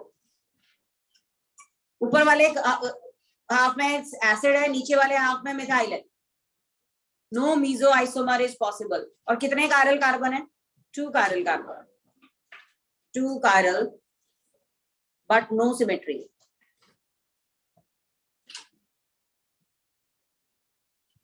to chiral carbon but no symmetry. अब पहले वाले की मिरर इमेज बनाते हैं। एक इंटरचेंज कर दिया ना हमने हर एक कार्बन पर, दोनों कार्बन पर। अब इसकी तीसरी अरेंजमेंट देखें, सिमेट्री तो इसमें भी नहीं है, पर ये पहले वालों की मिरर इमेज तो होगी नहीं, इसकी अपनी एक मिरर इमेज होगी जो कि अलग होगी, क्योंकि इसमें तो मीजो हो ही नहीं सकता। मीजो के लिए तो सिमेट्री का होना जरूरी है ना। ये एक डीएल मिक्सचर है, ये एक डीएल मिक्सचर है। पहले डीएल मिक्सचर का रोटेशन कुछ और होगा, दूसरे वाले डीएल मिक्सचर का रोटेशन कुछ और होगा। First, second, third and fourth. तो अगर मैं यहाँ पेयर लिखती हूँ, first and third, second and third, first and fourth, second and fourth, तो इनमें क्या रिलेशन होगा? इधर इधर सामने, मोबाइल अंदर रखो। मुमताज कितनी बार बोलना पड़ेगा? क्या बहुत अर्जेंट वो उस पर आ रही है इंफॉर्मेशन जिसको अभी देखना जरूरी है? बैग में रखो उसको। कितनी बार बोलना पड़ेगा? हाँ, फर्स्ट एंड थर्ड। तुम्हें लगता है मुझे नजर नहीं आ रहा? मुझे सब नजर आ रहा है। First and third, second and third, first and fourth, second and fourth, ये पेयर क्या है? डायास्टीरियोमर्स। क्योंकि इनमें क्या चीज कॉमन है? They are not mirror image, they are not superimposable. Mirror images कौन है? First and second, third and fourth. इस पेयर को क्या नाम देंगे? Enantiomers. This pair is called enantiomer. First and second pair is enantiomer, second and fourth is enantiomer. तो तुम्हें एक तो क्वेश्चन यही आते हैं, बताइए इन पेयर्स में क्या relation? First and second exactly mirror image है, सुपर इम्पोज तो होंगे ही नहीं। थर्ड एंड फोर्थ भी एग्जैक्टली मिरर इमेज है, सुपर इम्पोज भी नहीं। Enantiomer, first and second, third and fourth. First and second are enantiomer, third and fourth are also enantiomers. जो mirror image हैं वो enantiomers हैं।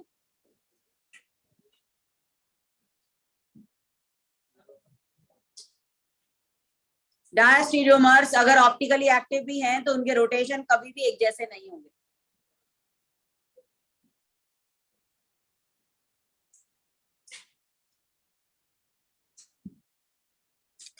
ठीक है,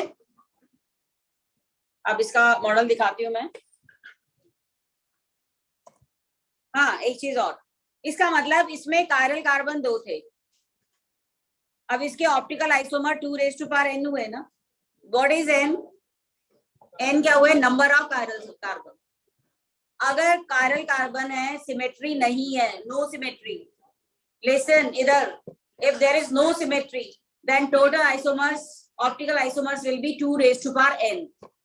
जैसे यहाँ सिमेट्री नहीं थी, 2 कायरल कार्बन थे, 2 टोटल आइसोमर 4 हुए. अगर 3 कायरल कार्बन होते, कोई सिमेट्री नहीं होती, 8 आइसोमर होते, 2 होते. 8 आइसोमर होते मतलब 4 पेयर होते ना, समझ रहे हो? अगर ये 4 आइसोमर है तो 2 पेयर बने ना. अगर ये टोटल 8 आइसोमर है तो 4 पेयर बनेंगे, डेक्स्ट्रो लिवो. ये फॉर्मूला समझ में आया? 2n. सबको लिख लिया सबने? और अगर सुना, एक एग्जांपल और बताती हूँ. अगर ये ऐसे होता,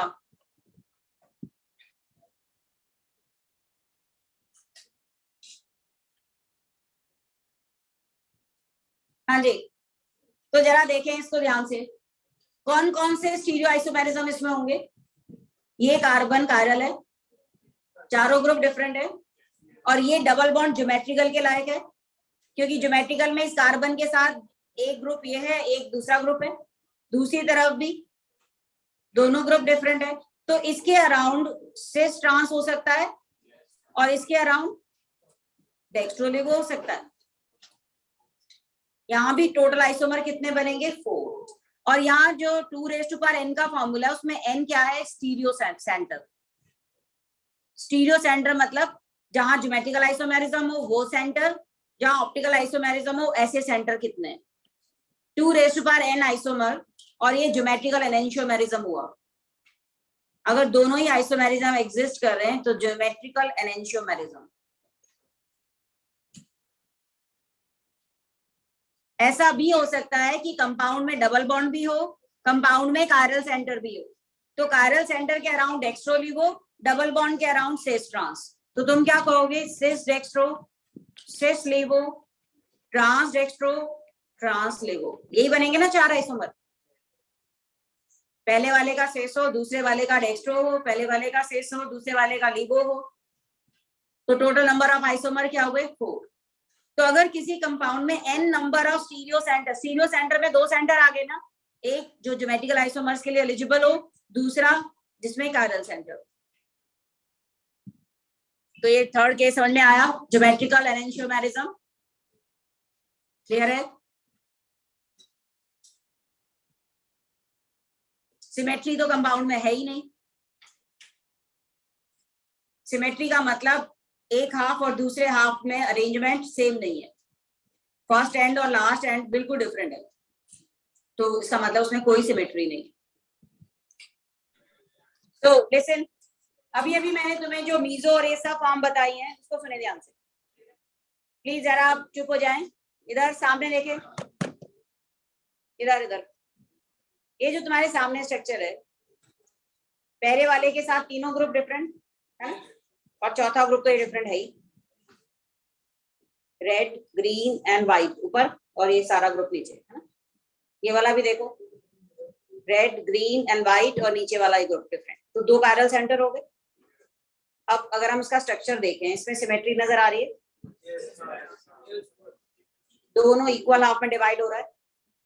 और ये फॉर्म देखो जिसमें सब एक दूसरे के पीछे हैं इस तरह से. तुम्हें आगे से पीछे वाले एटम नजर ही नहीं आ रहे. नहीं आ रहे? हाँ, इमेजिन करो नहीं आ रहे. ठीक है, हो गया. अब इसको घुमाते जाएं, घुमा सकते हैं. ये देखो ऑपोजिट साइड में आ गए ये ग्रुप्स, ये ऑपोजिट आ गए.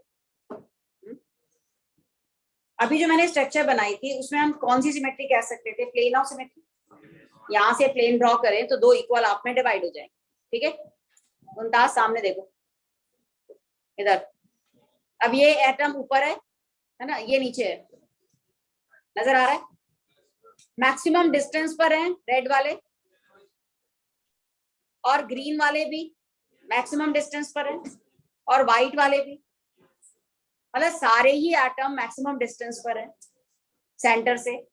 इस स्ट्रक्चर को, इस मतलब 3D अरेंजमेंट को हम कहेंगे, इसमें सेंटर ऑफ सिमेट्री है ना, सेंटर से इक्वल डिस्टेंस पर ऑपोजिट साइड में जाएं तो हमें आइडेंटिकल ग्रुप्स नजर आ रहे हैं, तो इसको हम क्या कहने वाले हैं, सेंटर ऑफ सिमेट्री। इस अरेंजमेंट में centre of symmetry next class में बताऊंगी, पर अभी मैं इसके इस मॉडल के साथ दिखा दी हूँ। तो ये कई अरेंजमेंट थे, हो गए। इतना तो पता चल रहा है कि सिमेट्री तो यहाँ है। तो चलिए इसकी मिरर इमेज पर आते हैं। ये है इसकी मिरर इमेज।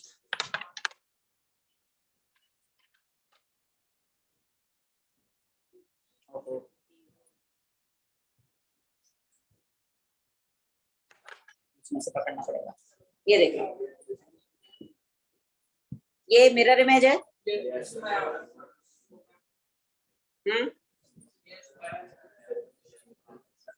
सामने फिर वही, इसमें सिमेट्री, इसमें मिरर इमेज है। ये है मिरर इमेज, किसको नजर नहीं आ रही? हाँ, हो गई मिरर इमेज। अब हमें ये चेक करना था ये दोनों मिरर इमेज सेम है या नहीं। इसमें सुपर इम्पोज अगर हो जाता तो ये सेम है, हो गए ना सुपर इम्पोज। ये मीजो टार्ट्रिक एसिड था, सुपर इम्पोज हो रहा है।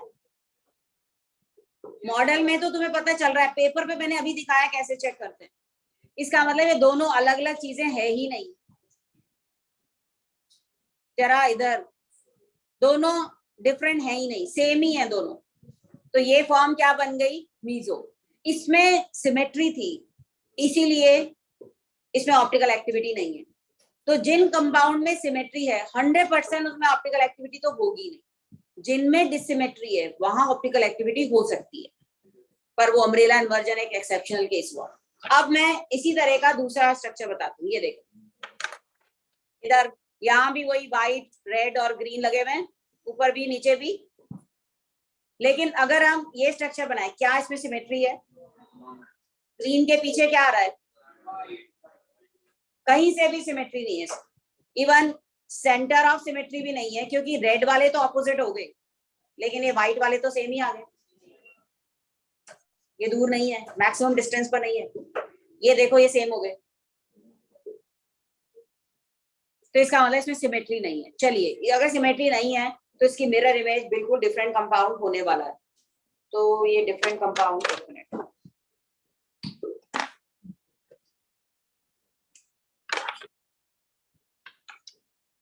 ये रहा इसके मिरर इमेज सामने। इधर ये मिरर इमेज है,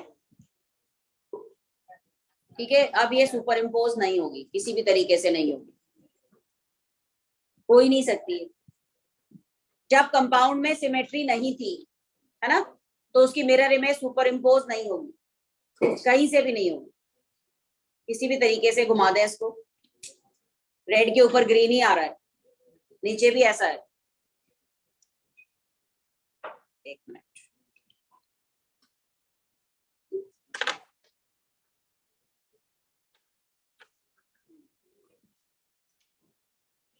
इस कंपाउंड में कभी सिमेट्री आ ही नहीं सकती। मतलब एक डेक्स्ट्रो है तो दूसरा लेवो। कहने का मतलब, अगर ये दो स्ट्रक्चर तुम्हारे सामने जो मिरर इमेज नहीं है, इसको देखते ही पता चल रहा है इसमें सिमेट्री है, तो ये क्या होगी, मीजोफॉर्म। इसमें सिमेट्री नहीं है तो इसमें कार्डियलिटी होगी। मतलब इसकी मिरर इमेज ऐसी जरूर होगी जिसकी ऑप्टिकल एक्टिविटी इससे जस्ट ऑपोजिट होगी। ऑप्टिकल एक्टिविटी पूरे कंपाउंड की प्रॉपर्टी है। ये दोनों सेंटर मिला के कोई एक एंगल से रोटेट कर देंगे डायरेक्शन, और इसकी मिरर इमेज उतने ही एंगल से लेफ्ट पे रोटेट करेगी। ये पॉइंट समझ में आया? आई थिंक मॉडल से पता चल गया होगा।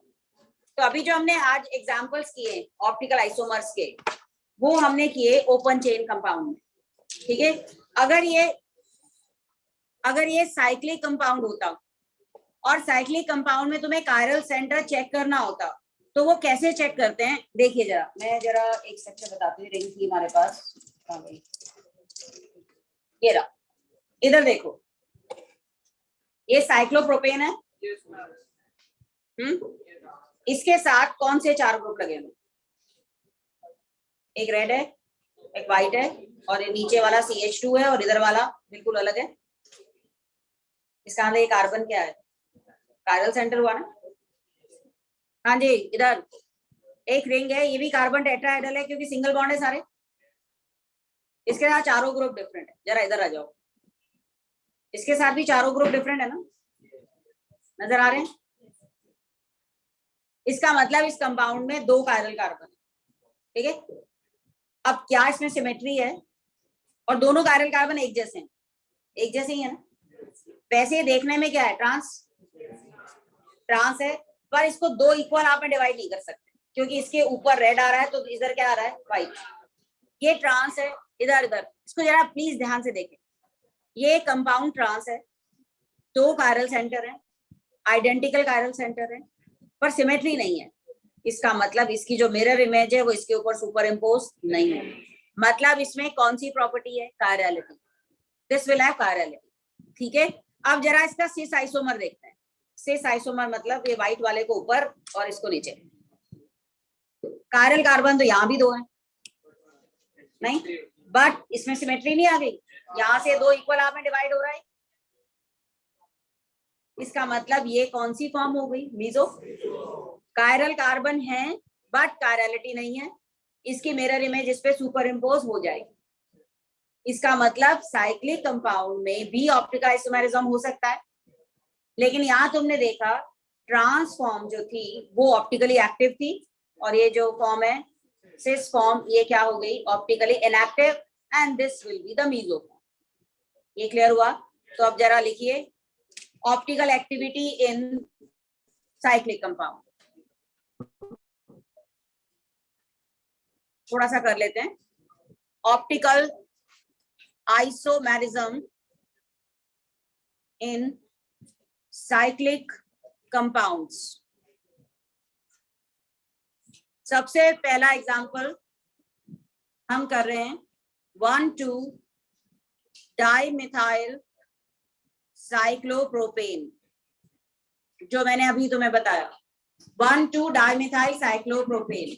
1,1 में तो कुछ भी नहीं हो सकता था, एक ही कार्बन पर 2 मिथाइल, कोई पॉइंट ही नहीं है, ऑप्टिकल का तो खत्म ही हो गया केस, 2 आइडेंटिकल ग्रुप्स हो गए और ज्योमेट्रिकल भी नहीं होगा। तो चलिए 1,2-डाइमिथाइल cyclopropane.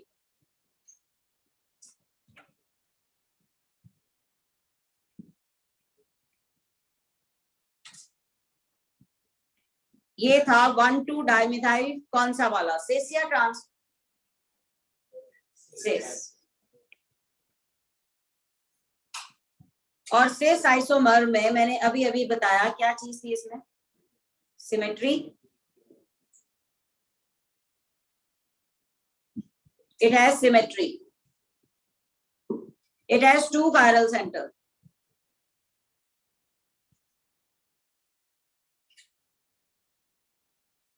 Symmetry with 2 chiral center. तो इस फॉर्म का हम क्या डेजिग्नेट करेंगे, सिस आइसोमर इज मीसोफॉर्म। ये ऑप्टिकली इनएक्टिव है।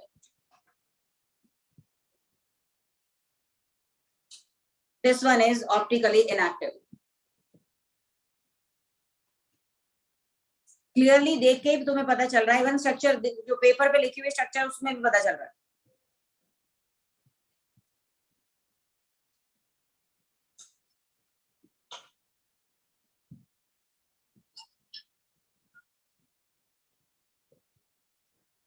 Other one is trans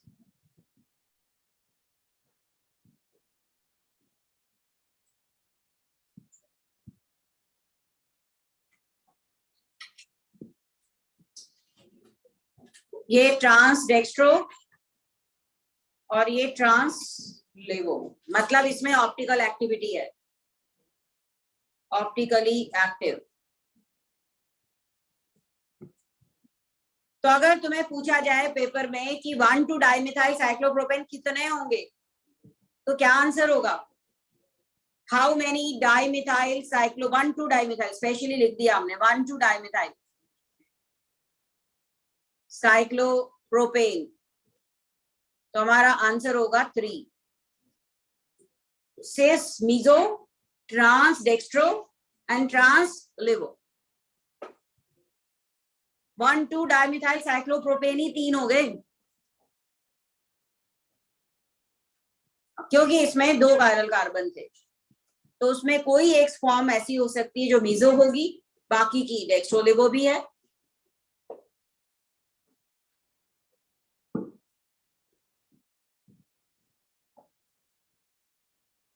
तो रिंग के अंदर भी अगर कायरल कार्बन है तो ऑब्वियस है ऑप्टिकल आइसोमेरिज्म हो जाएगा। अगर दोनों कायरल कार्बन एक जैसे हैं, आइडेंटिकल हैं, फिर मीजो फॉर्म होने के पूरे चांसेस हैं।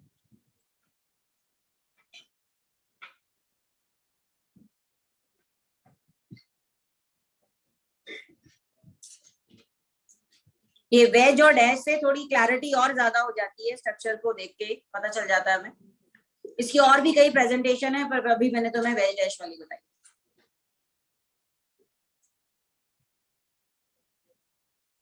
हाँ जी, ये लिख लिया सबने? अब जरा, हाँ लिख लिया।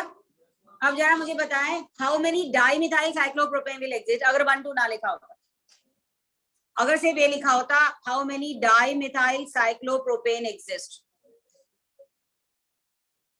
इसका मतलब सामने इधर इधर, इसका मतलब हमें सारे आइसोमर बनाने हैं। एक 1 डाइमिथाइल, ये सिंगल है, 1 2 डाइमिथाइल में फिर 2 हो जाएंगे,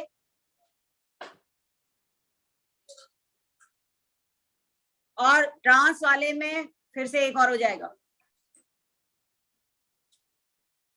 एक एक इंटरचेंज करके। इधर मिथाइल ऊपर, हाइड्रोजन नीचे, तो दूसरे में हमने उसको रिवर्स कर दिया। तो कितने हुए टोटल? 4। 1 डाइमिथाइल, 1 2 डाइमिथाइल, 1 2 डाइमिथाइल 3 है, 1 1 डाइमिथाइल 1 ही है। इन तीनों को आपस में क्या कहेंगे? Stereo isomer. ये तीनों आपस में स्टीरियो आइसोमर है क्योंकि इनका सेम स्ट्रक्चर है, सेम स्ट्रक्चर है। बट अगर हम चारों को काउंट करेंगे तो वो टोटल आइसोमर है। पता चल रहा है? स्ट्रक्चर प्लस स्टीरियो सारे अगर हम ऐड कर लें तो टोटल आइसोमर। स्टीरियो की एक ही कंडीशन है, they should have same structure formula. आ गया समझ में? तो साइक्लिक वाले और एग्जाम्पल करेंगे नेक्स्ट क्लास में। आज इतना ही बहुत है, काफी ज्यादा हो गया। सो जाकर क्लास रजिस्टर से एक रीडिंग लगाना। तो नेक्स्ट क्लास में हम करेंगे कॉन्फर्मेशनल आइसोमेरिज्म, और उसके बाद ये बुकलेट के क्वेश्चन ट्राई कर सकते हो, कॉन्फर्मेशन को छोड़कर बाकी सारे कर लेना, ठीक है? तो ये डिस्कस होगा तुम्हारा नेक्स्ट फ्राइडे की क्लास में, और फ्राइडे को मैं आइसोमेरिज्म का टेस्ट ले सकती हूँ, क्लास टेस्ट, जितना अब तक किया है। तो जो भी क्लास में पढ़ा है एटलीस्ट उसकी रीडिंग लगाते रहे, प्रैक्टिस करनी है, क्वेश्चन सामने आएंगे तभी पता चलेगा। ट्राई करें। अभी कितने स्टूडेंट हैं जिनके स्कूल एग्जाम चल रहे हैं अभी? अब नेक्स्ट वीक से दूसरे स्कूल के चल पड़ेंगे। ये टॉपिक आ रहा है आइसोमेरिज्म, हमारे आ रहा है।